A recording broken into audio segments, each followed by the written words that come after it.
Taong 2021 hanggang 2022, isang serye ng mga misteryosong pagkawala ng mga sabungero, mga taong kasali sa legal na online o pisikal na sabong ang yumanig sa bansa. Sa kabuuan, 34 na sabungero mula sa iba't ibang lugar sa Luzon, kabilang ang Laguna, Batangas, Bulacan, Pampanga at Metro Manila ang iniulat na nawawala. Ang mga ito ay nauugnay sa mga sabungan. Karamihan ay aktibo sa tinatawag na e-sabong, isang online cockfighting platform na naging legal at malaganap noong panahong yon. Taong 2021 ng Abril, isa-isang nawawala ang mga sabungero pagkatapos dumalo sa mga laban sa iba't ibang sabungan. January 2022, lumabas sa media ang sunod-sunod na ulat ng mga nawawala.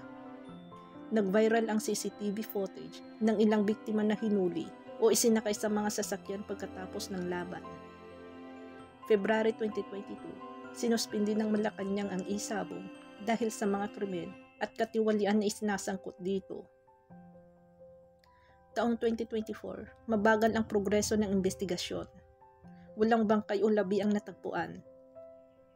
Patuloy ang panawagan ng mga pamilya para sa hustisya. At itong June 2025, lumutang ang isang testigo na nagngangalang alias Totoy. Inilahad niya na pinatay ang lahat ng 34 na sabungero at ang mga katawan ay itinapon sa Taal Lake. Ayon kay Totoy, pinapatay umano ang mga sabungero gamit ang plastic zip ties at tie wire. Inilagak ang katawan sa Taal Lake at sinabing kung huhukayin yun, mga buto-buto na lang.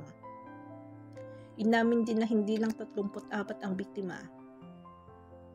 Posibleng umaabot sa mahigit 50 o higit pa. Ipinihiwatig niya na ang motibo ay pera at katiwalian sa loob ng sabungan operations, partikular sa mga game fixing at pagkatalo ng malalaking halaga sa postahan.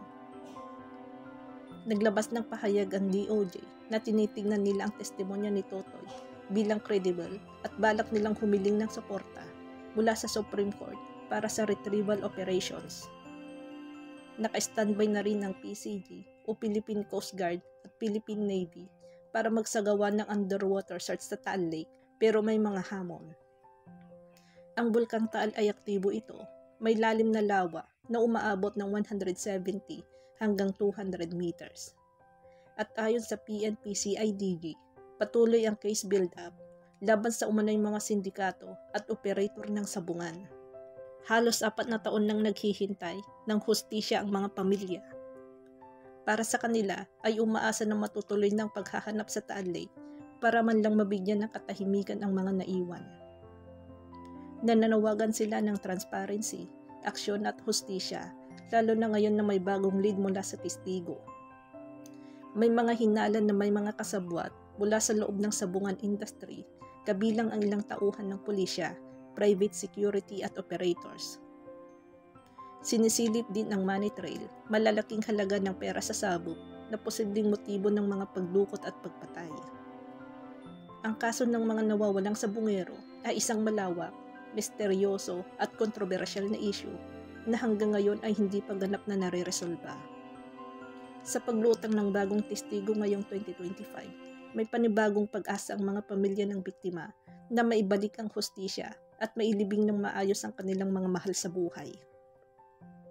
Ang isyong ito ay sumasalamin hindi lang sa problema sa sugal at korupsyon, kundi pati na rin sa kahinaan ng sistema ng hustisya sa Pilipinas.